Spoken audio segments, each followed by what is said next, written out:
Welcome, everybody. So I'm going to do a pretty quick introduction to the systems of Indian philosophy. Some of you may be knowing that Indian philosophy is very vast. There are 12 systems, and to do any detailed justice to it in half an hour is not possible. But what you will get is what are the 12 systems, what are their main thesis, and also you will get how these philosophies build upon each other and how the Indian system managed to integrate them despite very diverse and opposing views. It's a great achievement when you see how people fight over their views in modern times. So without much ado, let me share my screen. And here we go. Okay. Is my screen visible? Yes. Okay. Yes. All right.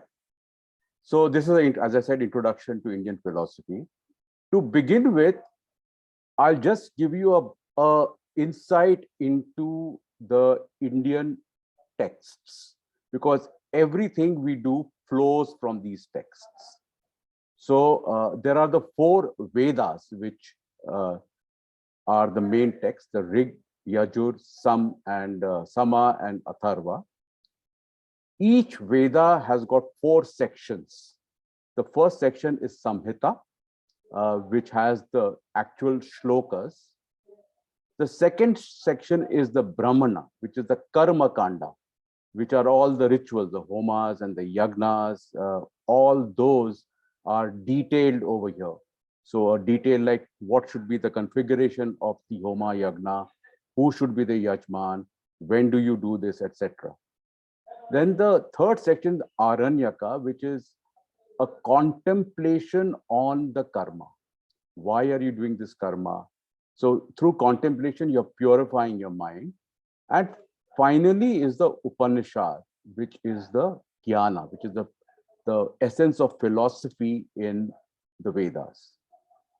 To understand the Vedas, there are Vedangas. So if you look at the bottom half, Siksha is about Akshara Shuddhi, which is they go into great detail about how you have to pronounce each word and each akshar, so to get its real meaning, and so it goes into great detail about the pronunciation and enunciation. Vyakarna is grammar, Chandas is meter. So Samaveda is, for example, Samaveda is put to, it's a sing-song kind of a thing. So there's a meter. So that is in Chanda. Nirukta is a dictionary. Jyotisha is astrology. So when is the most auspicious time to do a particular yagna or homa is covered in Jyotisha. And Kalpa is the karma, when you should do what yagna and what homa. Then there are the orthodox texts, the Bhagavad Gita, the Puranas. The Itihasas are the Mahabharata and the Ramayana. And there is the Brahma Sutra, which is the essence of the Upanishadic Gyan. And finally, there are the Darshanas, which are the 6 systems of Vedic philosophy. I told you 12, just hold on, and I'll come to that. The 6 systems of Vedic philosophy are Vaisheshika, Nyaya, Samkhya, Yoga, Purva Mimamsa, Uttar Mimamsa. We'll be covering these in more detail. And these texts are organized as Shrutis and Smritis. So Shrutis are considered Anadi, which is timeless. It has not been created by human beings. Somebody did sit and write it, but didn't create it. So these are the insights rishis got in deep meditation. This is knowledge which exists in the universe about what is the universe. So these are in the Shrutis. The Vedas are Shrutis, for example. Smritis are authored by people. So if the Itihasas, for example, are authored by Ved Vyasa. So those are Smritis. So there's a difference between Shrutis and Smritis. So while Smritis can be changed, and one Smriti can be replaced by another Smriti, but Shrutis are Anadi and always there. Now we come to the Darshanas. The Darshanas are categorized into two. One is Nastika and one is Astika. Don't take it as the normal meaning of Nastika and Nastika. Nastika simply means that these Darshanas, they said, we do not accept the authority of the Vedas. That's all. It is not that they are atheistic or something. They may be, but there are atheistic darshanas on the Astika side also. The simple meaning is Nastika Darshana said we do not accept the authority of the Vedas, and those are Charvaka, which is the philosophy of Indian materialism, the Bauddha, the Buddhist philosophy, and the Buddhist philosophy. There were four views in the philosophy, the four different interpretations of what Buddha preached: the Vaibhashika, Sautrantika, Yogachara, and Madhyamika, and the Jain philosophy. And in the Astika side, you have Vaisheshika, Nyaya, Samkhya, Yoga, Purva Mimamsa, and Uttara Mimamsa, which you saw in the earlier slide. So now we'll move into each of this very quickly. This is an introduction. So, but before that, a very brief introduction to Indian philosophy. So what is Indian philosophy? The inquiry into the reality of existence is in the text. It's in the Vedas, it's in the Puranas and everywhere. Okay. But what was missing was a very critical, scientific, logical inquiry. So what was in the Vedas was more to appeal to your senses and emotions, and to get you into the right frame of mind to contemplate on the supreme and on existence. But a very critical logical inquiry was missing, and this gap was filled by the Darshanas. Darshana means a view. So it's a drishti. So there is a certain amount of intuition in it, certain amount of wisdom in it as well. It's just not a logical thing, although it has to be supported with logic. So what a philosophy basically inquires into the reality of existence. So a human being asks a question: why am I here?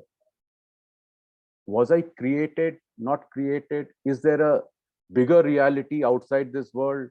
What is it? So this is the inquiry of philosophy. It is also called metaphysics or ontology. Ontology is the beingness of something. And it is based on epistemology, which is a predefined rational theory of knowledge. And this is the epistemology ensures that it remains free from dogma. So it remains logical, it's remained critical, it remains dialectic, and no dogma creeps into it. And the context is that philosophy provides a guiding principle for behavior and ethics. In Western philosophy, the philosophy and religion are opposed.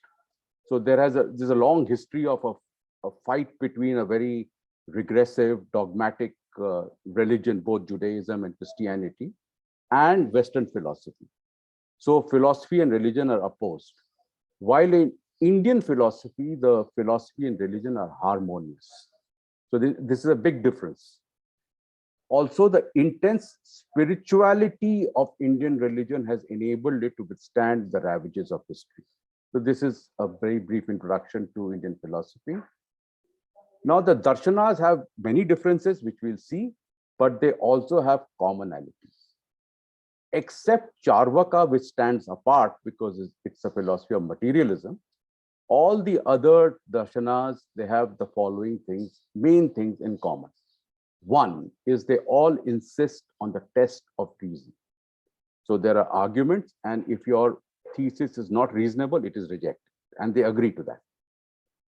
They reject the material conception of man. Man is not his mind and body, and they insist that there is a spiritual beingness to existence, to man, to everything in the world. So all of them agree to this. They insist that suffering is not due to any original sin, but due to avidya, ignorance. And moksha and not God is the ultimate goal. When I take you through the philosophies, you will see many philosophies are atheistic. That means there's no belief in God. They acknowledge that karma and rebirth, right? And they hold that the ultimate reality can only be experienced by direct perception. So there's a limit to logical, rational thinking. To understand reality, there has to be a yogic perception or a meditative perception. So what are the salient features of Indian thought? The idea of an extra cosmic God, that means a God in some heaven, which most of the other religions like Islam, Christianity, and Judaism believe in, was given up very early in India. And the reason for that was it cannot be justified by reason, number one. And number two, it stultifies spiritual progress. So in the Vedas, you'll find polytheism, monotheism, and monism. What are these? I will just come to it. So Vedic gods, for example, correspond to the forces of nature. There's a god for Vayu, for Agni, and so on and so forth. So it is polytheistic. So there is a trend of polytheism. There are many gods, each corresponding to some force of nature. But there was an observation that the universe is very orderly. And this led to the conclusion that there's a governing force. So there is a boss, so to say, a superior, so to say, of these forces of nature. So this is about monotheism, that there is one supreme God kind of a thing. However, even this did not satisfy the Vedic thinkers.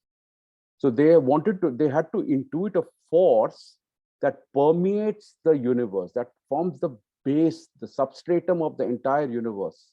It is in everything in creation, in you, me, a stone, a leaf, a plant, a bird, everything is infused with that force.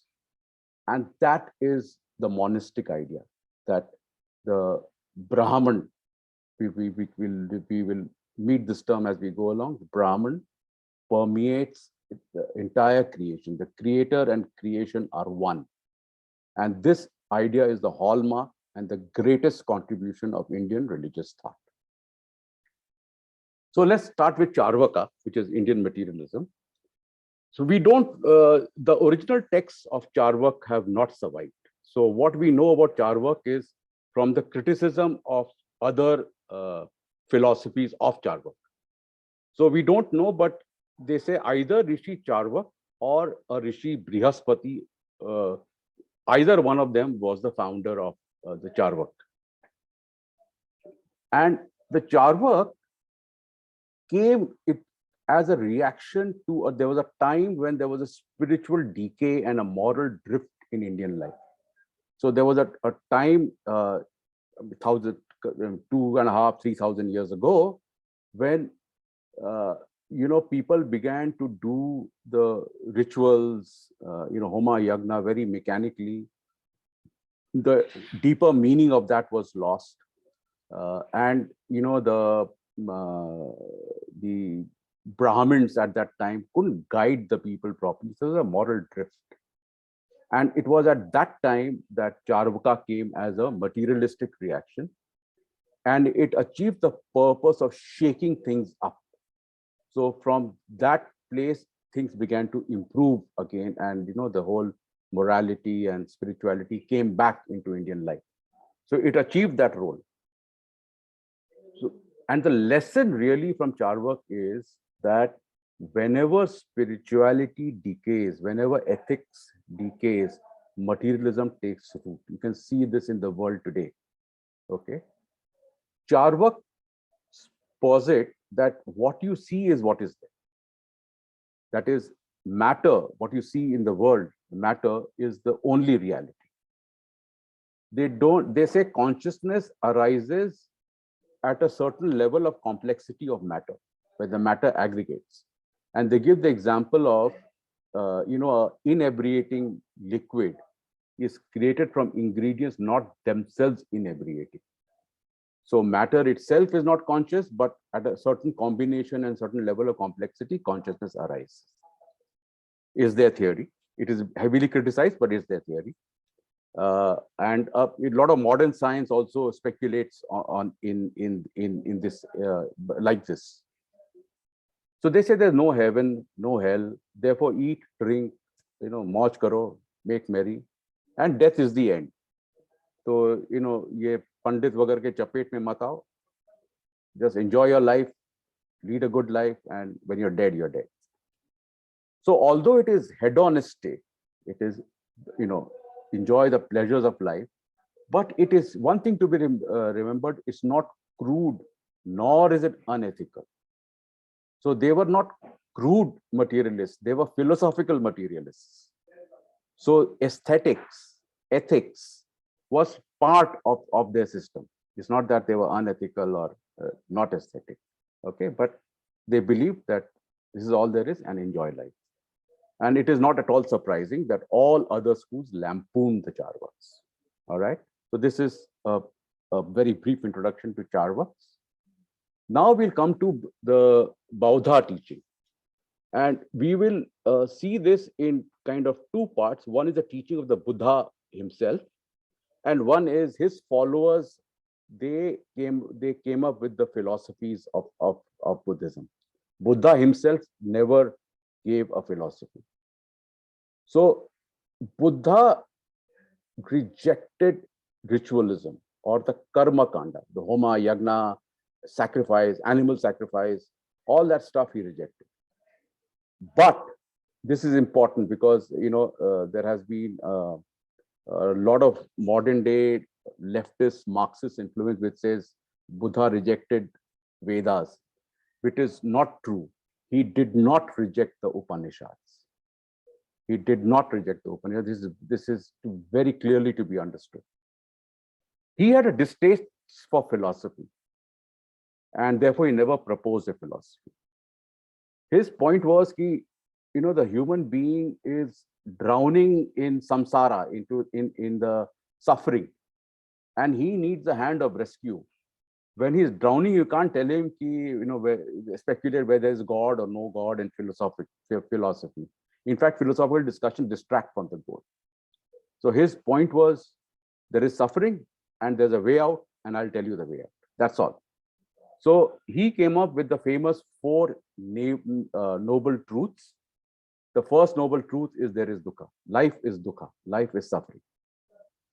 Second noble truth, pratya samuddapada, is that this suffering has a cause.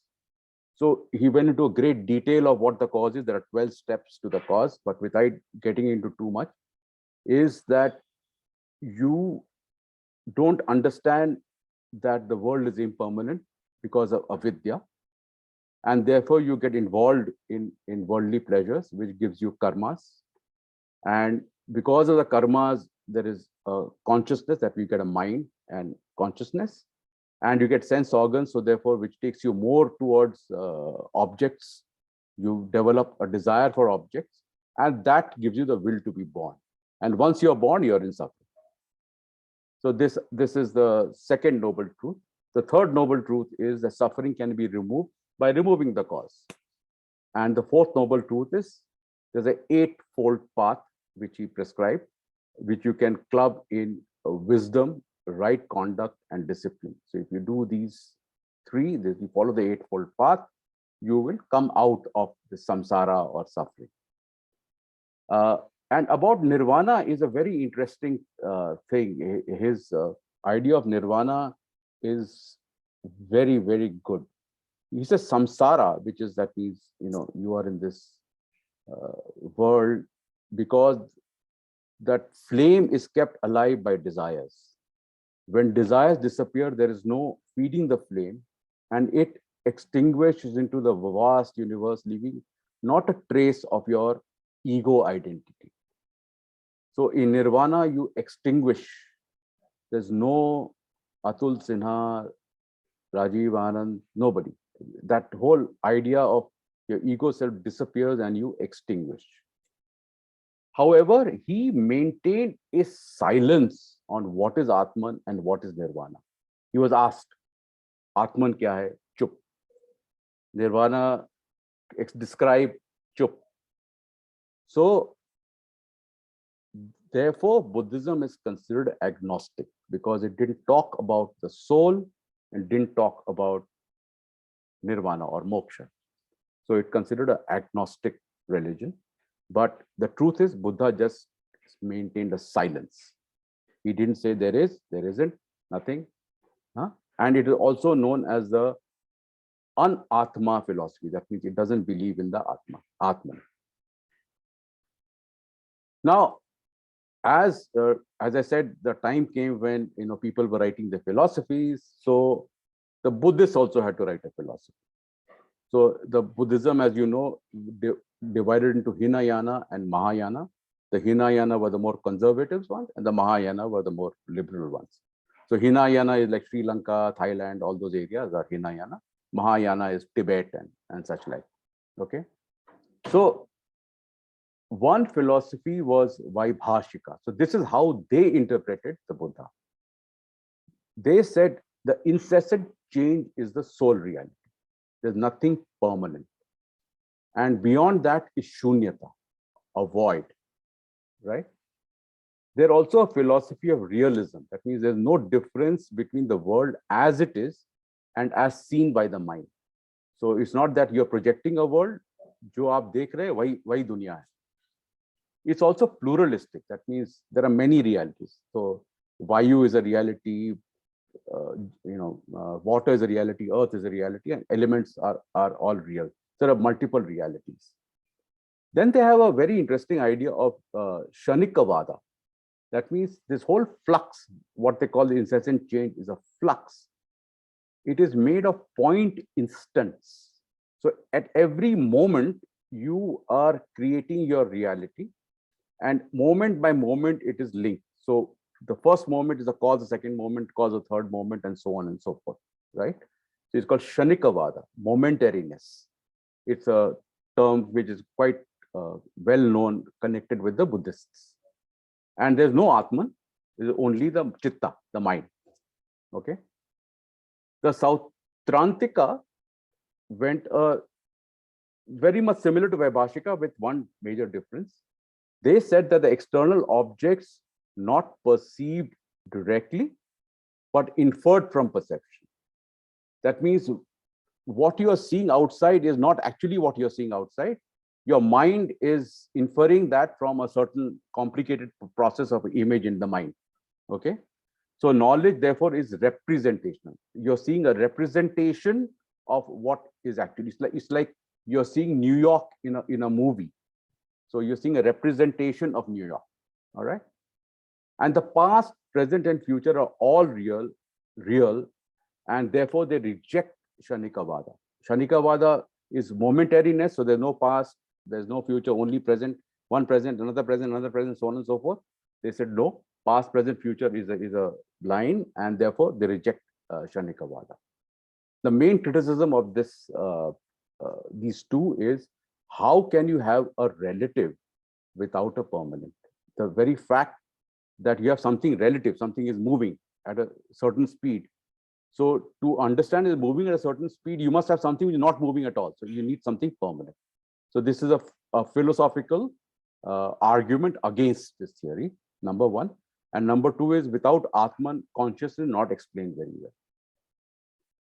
Then you have the two philosophies which came out of Mahayana, Yogacara and Madhyamika. So in Yogacara says, they will go a step further, is they say it's not only not representational, it doesn't exist. Your mind is projecting reality. Reality kuch hai nahi wahan pe.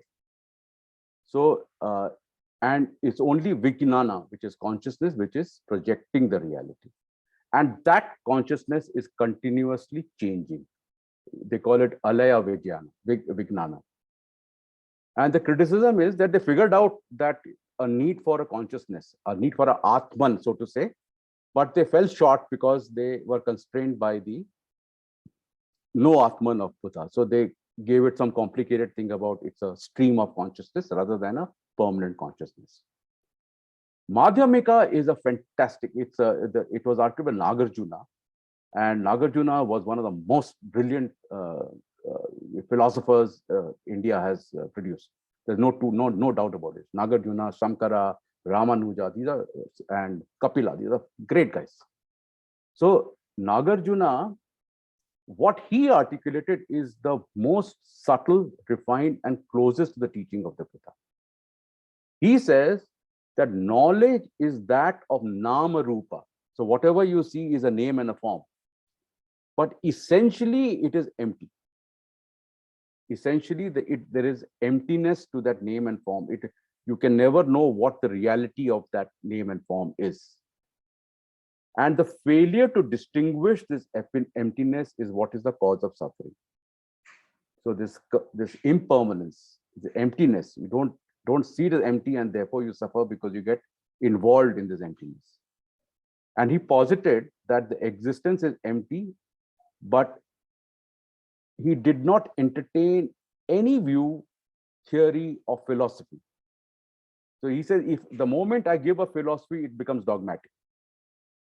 So he criticized all philosophies, but did not give his own, which is again in keeping with Buddha, who had a distaste for philosophy. So in his view, suffering, bondage, liberation are all unreal. All are imagined. And the world has only phenomenal existence. That means what you see is exists, and all that you see is just an appearance. But unlike the others, he said, there is an ultimate truth, but it cannot be reached by reason. And shunyata does not mean a void or nothingness. It only means that it cannot be said in words. So he explains why the Buddha kept silent. He kept silent because words cannot explain what is beyond words. So what you cannot put in words should not be said. So this is a very broad overview of the Bauddha teachings and philosophy. Now we come to the Jaina, another very, very significant philosophy. And we have to credit the Jaina for the importance it has given to the Atma and for its uncompromising focus on ethics. No other system in the entire world, entire human history has been able to match the ethics of Jaina. You can see Digambarjans wearing a mask so that small microorganisms don't die. That is the level to which they have taken ethics uncompromisingly, much more than the Buddhists. So there are 24 Tirthankars, and Mahavira is the most significant. Many people think that Mahavira is the only saint or rishi of Jainas. That's not true. There are 24 in all before him, right?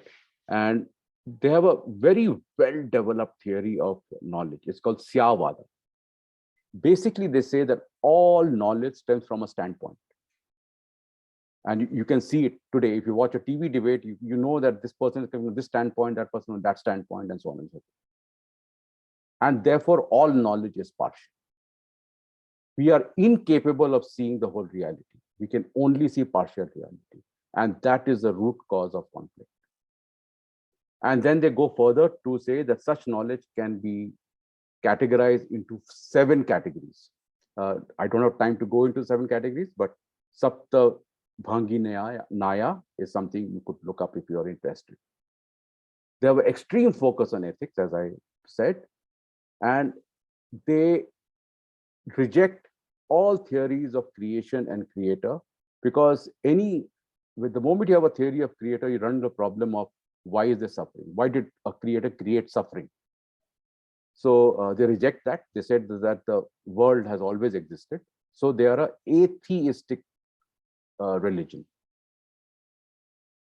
But and ethics drives them to posit an Atman which survives individuality independence. Later on, you'll see in the other systems that Atman and Brahman are the same. Aham Brahmasmi. But for them, it's only Atman, and it survives in liberation. It goes to some other part of the universe and stays there. And They arrive at this because of ethics. They say if the Atman is safe in heaven, whether you do good deeds or bad deeds, then what is the motivation to live ethically? To live ethically, your motivation has to be that your Atman is separate from my Atman and so on and so forth. So I have to make the effort. So the ethics is driving them to posit individual Atmans. Also, Jiva and Ajiva are sharply separated. Jiva are conscious beings and Ajivas are stones and things, right? And decoupling of soul from matter is moksha. Moksha has got four, prescriptions: right perception, right knowledge, right conduct. Is the three ratna it's called: right perception, right knowledge, and the right conduct. If you do this, then you can move towards moksha. And there are vows for ethical living: ahimsa, truthfulness, satya vrata, astheya vrata, non-stealing, and brahmacharya vrata. That is, you have to sacrifice greed and lust. Aparigraha vrata is non-attachment and non-possession. So this is the Jaina philosophy. Now we come to we move on to the Vedic philosophies. But again, I stress that you will find commonality with Jaina and Vaisheshika and everything. So it's just that in their debate, they said, no, we reject the Vedas, but they are all drinking from the same ocean of Sanatan Dharma. And, you will see they're all saying the same thing in many ways. Okay. So this is just a technical division, Vedic and non-Vedic, they're all the same. So Vaisheshika, Rishi Kannada is the founder. And unlike other schools which were speculative, like you saw Bauddha, Nagarjuna speculating what is beyond the world and so on and so on, why this world is empty, they're all speculating. But this school is more scientific. It holds Atman and matter to be real, and there are plural realities. So therefore, it is a philosophy of pluralistic, what is called pluralistic realism. So everything you see is real, including Atman is real, and there are many reals, not one real, many reals. All right, so that's pluralistic realism. And the contribution of this school is its classification of categories, which are called padarthas. And this provides the building blocks of philosophy. You will see that Jainism has borrowed a lot from Vaisheshika in this aspect. In their cosmology, their cosmology is very similar to Vaisheshika's. The main thesis is that the universe is plural and constituted of irreducible particulars or Vishesha. That is why it is called Vaisheshika, Vishesha. And they recognize 7 padarthas. One is substance, the other is quality, third is action, fourth is generality, fifth is particularity, inherence, and non-existence. Now, it will take too long to explain this. This is a subject by itself, but just to know that they have the 7 padarthas. And there are 9 eternal dravyas or substances. They are the earth, water, fire, air, akash, and time, space, manas, and atman. So between them, they constitute everything that exists. In their philosophy, Atman is inert. Consciousness is a inherent quality in Atman. It is not, it is an accidental quality of Atman. So in moksha, that consciousness goes away and Atman remains in an inert form. And to solve the problem that the elements are changeable, while anything which is real is unchangeable. We saw relative and the permanent. So permanent is unchangeable. They posit atoms, which are the irreducible, the irreducible aspect of it. So, for take say the air element, the smallest part will be an atom, which is irreducible. You can't reduce it further, right? So, and that is why it's also called atomistic theory. Atomistic, the Vaisheshika also called atomistic. But just remember, this is not Dalton's atoms. This is a metaphysical atom. Okay, a lot of people on WhatsApp University will say, India, this guy, Canada discovered atom before Dalton. That's not true. They are talking about 2 different kind of atoms. Okay, In moksha, the Atman returns to his inert state, and in that inert state, there's neither pleasure nor pain. You will see in other philosophies there's ananda in moksha. Here, there's nothing, neither pleasure nor pain. All right, and they were initially atheist, and they to explain things, they explain how air and earth, for example, interacted. They said there's an unseen force called adrishta, which explains this, right? How do people get the fruits of their work, karma phala? They said there's an unseen force called adrishta, which gives it. But they couldn't hold this in arguments with other schools. So later Vaisheshikas, they posited a governor, not a creator god, but a governor god. But however, the whole funda of God was very, it was a force fit, and in a way, in a manner of saying, even God couldn't save them. But so therefore, it's safe to say that they're in the main they are atheistic. So I just to make a point that don't confuse astic and nastic with atheistic and theist, because you find theism, atheism in both sections. Now we come to Nyaya. It was founded by Rishi Gautama, and it's a very important question because it has the most sophisticated theory of knowledge. How do you get valid knowledge? That is the focus of Nyaya. Nyaya agrees with the realism of Vaisheshika, and hence the combined system is often called Nyaya Vaisheshika. Nyaya signifies, the meaning of Nyaya is right reasoning, and they posit 16 categories. Compared to 7 categories of Vaisheshika, there are 16 categories, but they're all philosophical categories. They're not physical categories. Physical categories, they agree whatever Vaisheshika say is fine. So they say that the way of knowing, there are 4 ways of gaining valid knowledge. One is pratyaksha, or direct perception. So I see a flower and know that flower exists. So that's direct perception.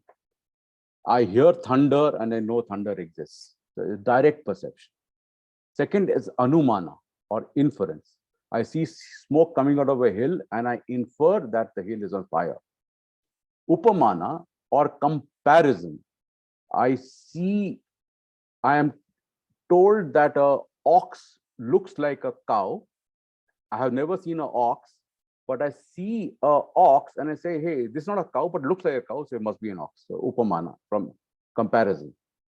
And shabda is testimony. That means the word of the Vedas is a valid source of knowledge in adhyatmic issues. And they have a very, very well-developed system of deductive and inductive logic, and a well-developed theory of what is truth and what is fallacy. The criticism of Nyaya Vaisheshika are that the theory of Atman and conscience being different is very heavily, they can't counter the contradiction in this, that Atman and consciousness are different.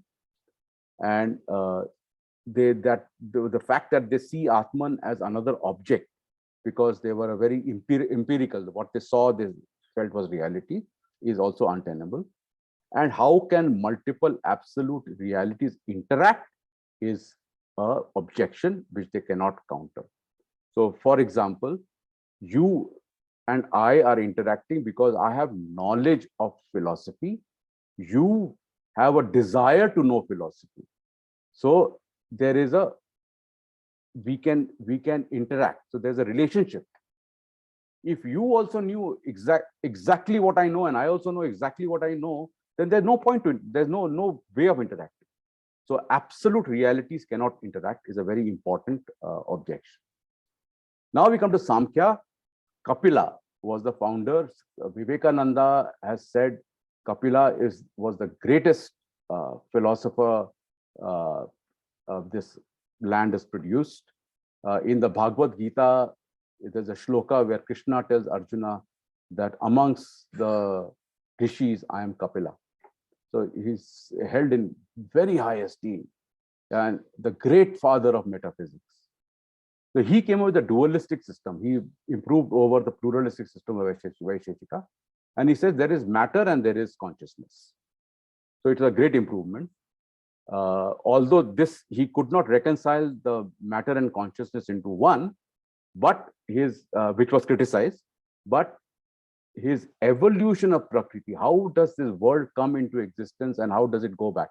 Pralay or Srishti kaise hota hai, is that theory, is the greatest metaphysical theory in the world today. So it's the Prakriti evolves from Mahat, which is the mind, to Ahamkar, which is the I sense, the ego sense, to Tanmatra, or which is the fine bhutas, fine elements, to bhutas, which is the gross elements, and to the microcosm, which is, you and me, and we all of us have mind, ego, senses, and our body is all the bhutas. Okay.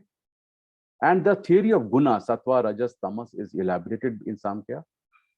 It also, because of this theory, they have made a great contribution to Indian psychology. This Mahat, Ahamkara, Tanmatras, Bhutas, and Sattva, Rajas, Tamas together, if you look at it, a very, very, very well developed system of Indian psychology emerges from here. And moksha is realizing that Purusha is separate from Prakriti. All right. And it is also atheistic. That is, Purusha and Prakriti describe creation. There's no need for a god to create. So the criticisms, as I said, one is extrapolate. What they do is they find subject-object duality. That means I see an object and there's something else seeing that object, somebody else recording that object, and these two, are not reconciled. What the people who object say that you have extrapolated empirical worldly experience into the non-worldly field, into the metaphysical level. So they have criticized that the multiplicity of Purushas is untenable. So when in moksha, you retain your individuality as a separate Purusha, which is again not tenable. And Purusha and Prakriti being two absolutes cannot interact. We saw that two absolutes cannot interact. Then we come to yoga of Patanjali. Patanjali uses the metaphysics of Samkhya to build a fantastic system aimed at samadhi. So the first premise is that the soul conscious principle is the Purusha and not the Chitta, not the mind. All right. The second premise is that the mind is always disturbed by thought, vrittis, due to the senses. Your senses have a tendency to get entangled with external stimuli. So continuous stimuli is coming in and your mind is always in thought. And this results in the identification with the mind body, and the consciousness, the Purusha, is obscured. And yoga, the aim of yoga is to stop the operation of the mind. When you stop the operation of the mind, you stop the vrittis, and Purusha becomes visible to you. So you experience yourself as Purusha. And Patanjali explains samadhi, siddhis. Siddhis are the yogic powers which sadhakas get, and kaivalya, which is the term they use for moksha in great detail. And Ashtanga yoga, as you know, yama, niyama, asana, pranayama, pratyahara, dharana, dhyana, samadhi are the means, are the expedients of yoga. Purva Mimamsa. Now we come to the last two, Purva Mimamsa. Am I doing well on time, somebody? Anyway, yeah, it's okay. So with the challenge from the Bauddhas, who said all this rituals and homa hagna are all useless, Rishi Jaimini felt compelled to clarify karma kanda. And since these guys needed logic to explain the rituals and construct the kund and so on and so forth, they were the first. Actually, they were the first to develop the theory of knowledge. There's some disturbance, please. They were the first to develop a theory of knowledge, which the Nyayakas further built upon. So we saw Nyaya build the theory of knowledge, but the first guys were these Mimamsikas, and Nyaya further developed and refined it. Okay. And the goal of Purva Mimamsa is Swarga, more than moksha. So if you do these rituals and follow these ethics, you will go to heaven. Swarg chale jayenge. They are not so concerned with moksha. Okay. And they have a very well developed system of ethics. So there's nitya karma, or regular duties. Like, for example, regular duty would mean that, sandhya ko ye aarti karo is a nitya karma. Naimit karma, or obligatory duties. That means you have to consign your departed father to the flames, and this obligatory duty. Then kamya karma are the actions to fulfill desires. So if you want offspring, then you do a certain yagna homa to get an offspring. You have a desire for offspring, and you do that. Nishida karma are prohibited actions, murder, this, that. And prayaschitta karma are sin cleansing actions. So all of our stories are full of that. Ram, after he killed Ravan, he and Sita and Lakshman, they went to Varanasi and did that Panchakroshi Yatra to do prayashchit for having killed a Brahmin. All right. And nishkama karma is the desireless action. That means you're acting without any desire for fruits, which is also called karma yoga. And the core idea of karma is that it governs destiny. Karma governs destiny, and hence it can be used for transmigration. So you refine your karmas so that you change your destiny and you can transmigrate. They posit multiple deities, but not a creator god. And karma phala, that means how do you get the rewards for your actions or punishment for your actions, whichever way, is explained by the principle of apurva, which is an imperceptible force which links works to action. So you do certain work, a force is created which leads you to the fruits. So they did not posit a god. So to that extent, it's kind of half atheist, half unatheist, half theist. All right.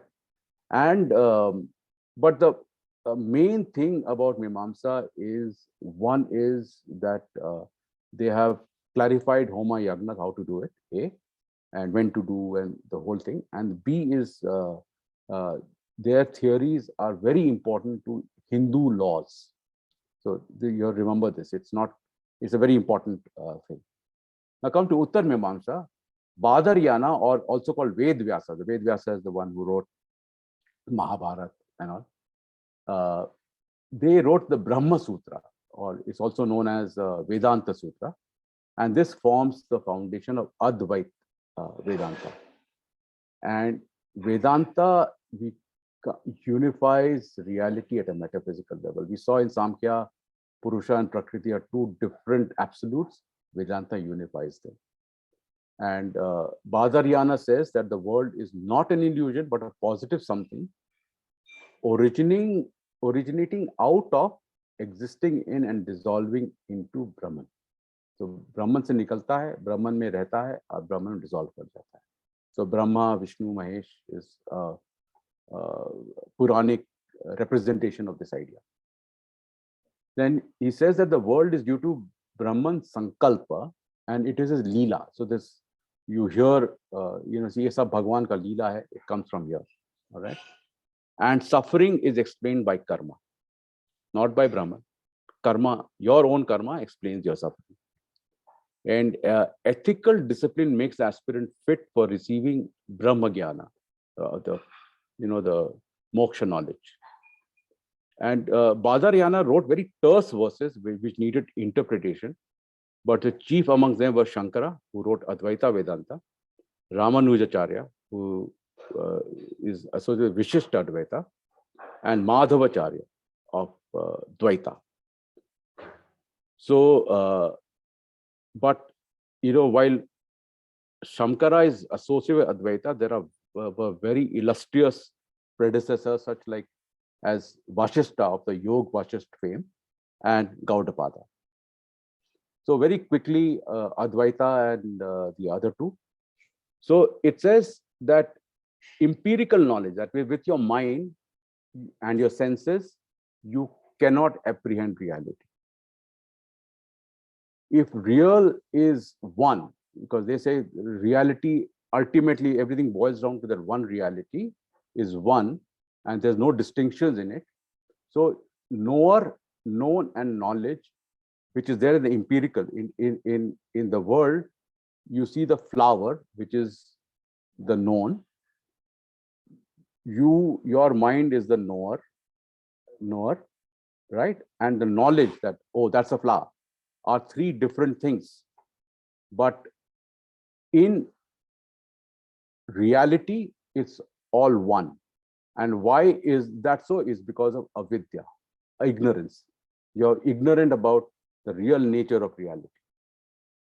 And it is only by intuitive knowledge, therefore, anubhava, that you can apprehend reality. And the logical explanation of reality is based on a principle of sublation. Sublation is if something can be sublated into something else, then that something is a lesser reality to that something else. All right. So the main contribution is he distinguishes reality, appearance, illusion, and unreality. So reality is Brahman, which is a substratum. The world which you see exists. Not that it doesn't exist, it exists, but it's not real because it will dissolve back into Brahman. It's an appearance. Everything in the world was born at a certain point in time, lived for a certain point in time, and died at a certain point in time. So it's an appearance, it's not real. Reality is ever existent. It was never born, never died, never changed. All right. So it's very important that this distinction that what exists may not be real is it's the biggest contribution of Shankara. All right. And illusion is something, illusion is, you see a mirage in the desert, it's an illusion because it doesn't have any existence. Just in your mind, it was there, but because of the fault in your senses, right? And unreality is something which doesn't exist, like a barren woman's child doesn't exist, so it's unreal. All right. So the very clear distinction: reality, appearance, illusion, and unreality. We just discussed this, and this how does appearance happen is inexplicable. How does Brahman appear to be this world is inexplicable, and that inexplicable thing is denoted by Maya. The word Maya says, by the power of whatever Maya is, I can't explain what Maya is, but because of Maya, this world appears, right? And moksha is ever present in us. It is just obscured by avidya. Knowledge removes the veil and shows that we are Brahman. Aham Brahmasmi. Okay. Now, Vishist Advaita Brahmanuja. Now, when Shankara came up with this whole theory, there was a very strong revolt against Shankara by the people who were more religiously inclined. They said the Brahman is so impersonal that it does not inspire any worship. And so Ramanuja says, I disagree with Shankara completely. What is all this Maya and all this is just play of words. It has no meaning. And how can Brahman be so remote that you can't worship it? You can't. The religious aspirations, people are suffering, so they want to go to a god and say, please help me, please, take my suffering, please give me, take care of my suffering. So all that is not happening in the Advaita of Shankara. Why it is not happening? Because Shankara gave a damn about religious sentiments. He said, this is the truth. This is the truth. All right. So, but Ramanuja agrees that Brahman is real, but holds that jivas and prakriti, that means living beings and matter, are dependent on Brahman, but they are also real. They're not an appearance, they are real. And liberated jivas live in some kind of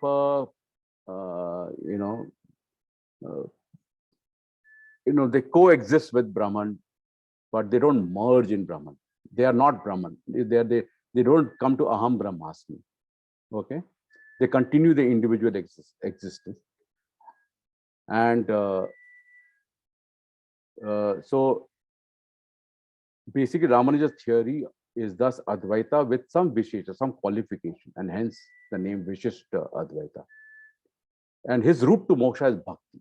He says you completely surrender yourself to God emotionally and all that, and with that surrender you get so refined from within that tongue, one day you'll get it, you know.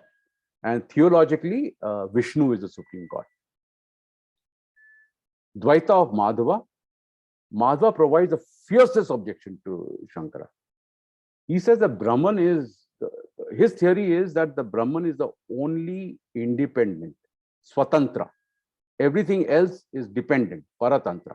So Jivas, Prakriti, time, they're all dependent on Brahman, which is the only Swatantra. And they are all eternally different. And he has a very elaborate system of theology, and he also accepts Vishnu as the supreme God. And he is the one who has come with a theory that moksha is graded. That means people who have more intense in their sadhana, they get one kind of moksha, the middling ones another kind, and the lower ones another kind.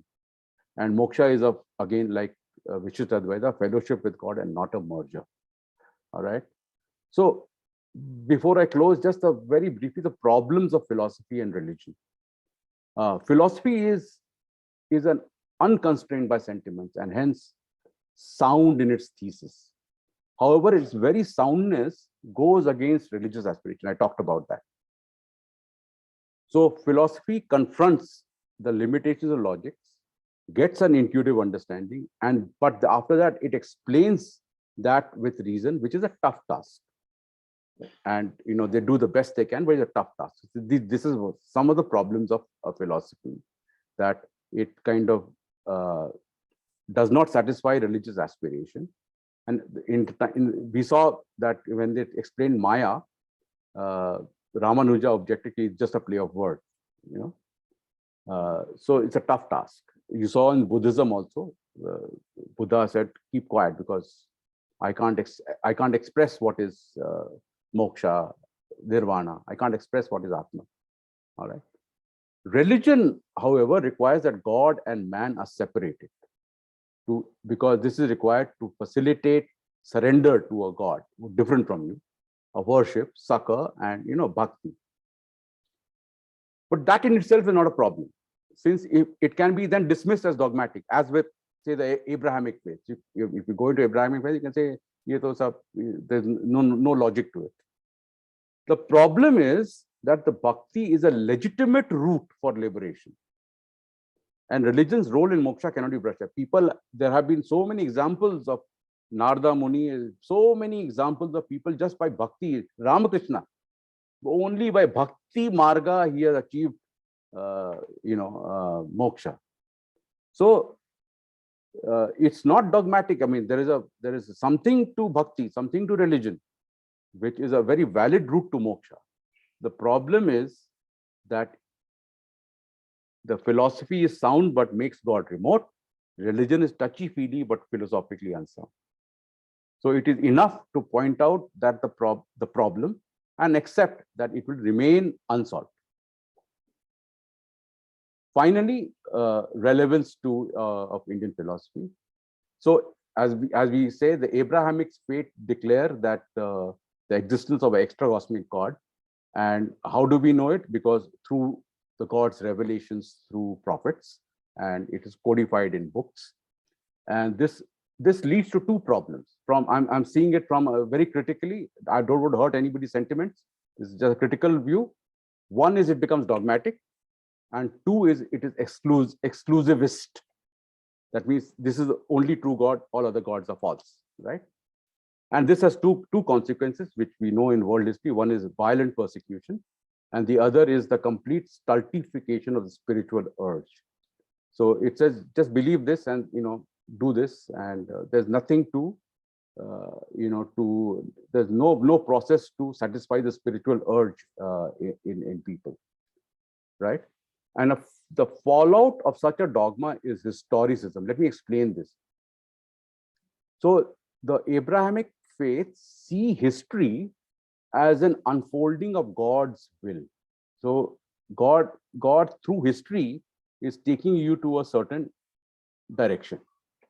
All Abrahamic faiths believe this, right? So history becomes an ontological reality. And this again takes away from both the freedom to discover and to question. History is made the theater of God and as real as God himself. So due to these underlying beliefs, he faced the consequences of intolerance, utilitarianism, and materialism.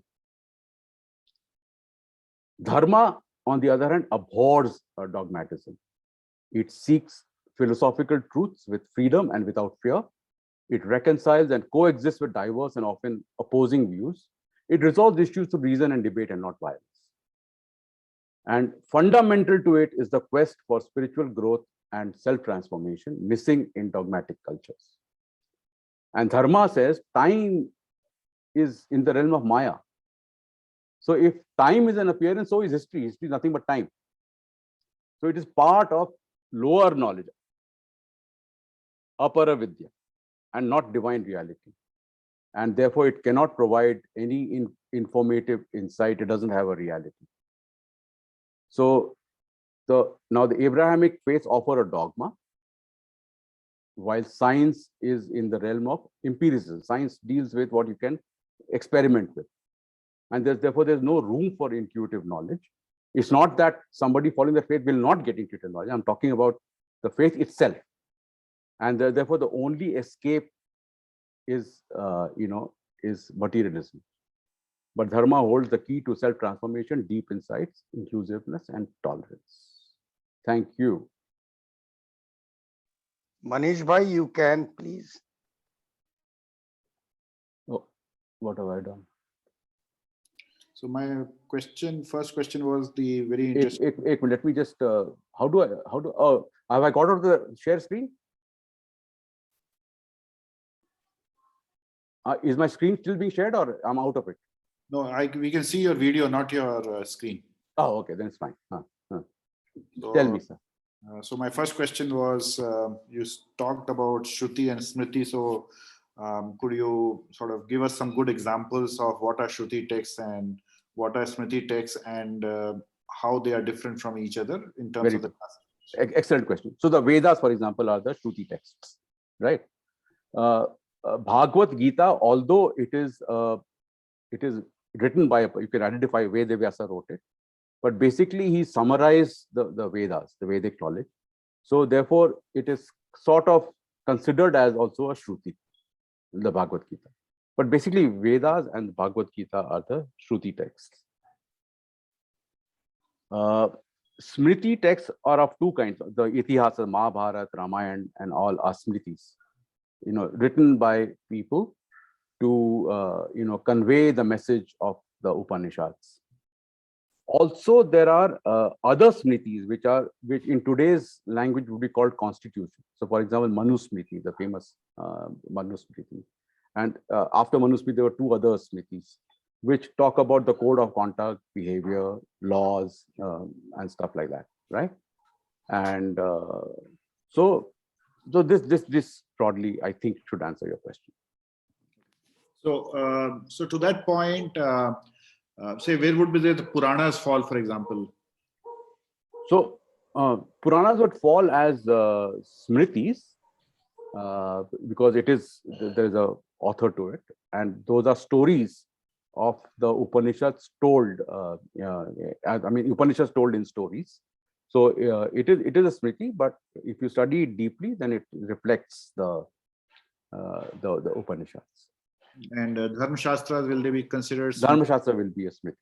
Okay. So when we are classifying a Smriti, so is it fair to say that apart from Bhagavad Gita and the Vedas, everything else is a Smriti? Yes, you can say that. Okay. And if that is the case, then what is the basis on which this classification is made? One is you can identify a human author, and other is you cannot. It is a intuitive knowledge, the knowledge of the universe which you get as a rishi at a very high level of connection with the universe, and which is written in the Vedas, right? So it's not a rishi who has gone and put that knowledge from his or her own experience, but it is a universal knowledge. A rishi got it because he kind of tuned his frequency like a radio, like on a radio or TV. You tune your frequency to a station and you get the broadcast. So that is the things that say, where would Bible and say the Quran or the Hadiths, where would they fall? they there's no point commenting because they see it as a word of God given through a prophet. But if they were willing to sit and debate in a Nyayic system, a lot of holes can be pointed in there. So it's not fair to say whether they're Shruti or Smriti because they follow a different method. Okay. And what are the implications or advantages of classifying it in this particular way? Which one? These Which way? the Smritis. Shruti and Smriti. Yeah. It's very simple. One is Anadi and one is written by a man. Okay. That's the very simple definition.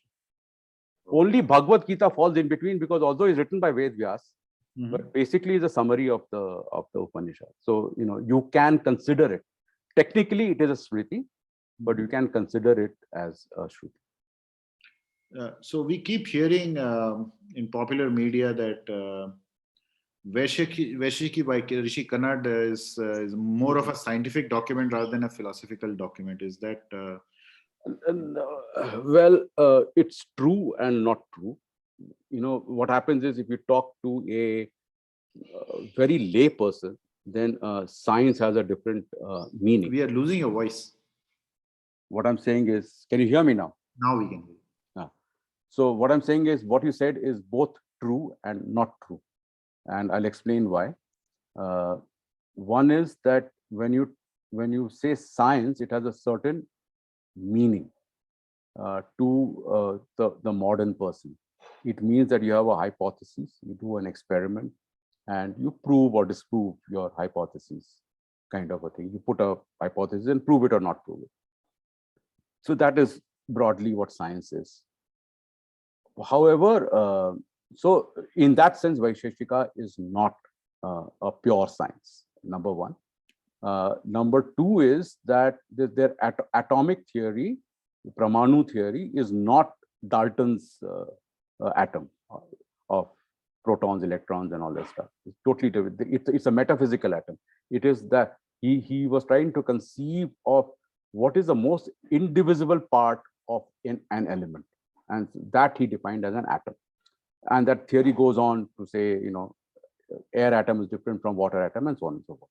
Right. So it's a more a metaphysical atom. So that as far as science is concerned. However, his approach was very empirical.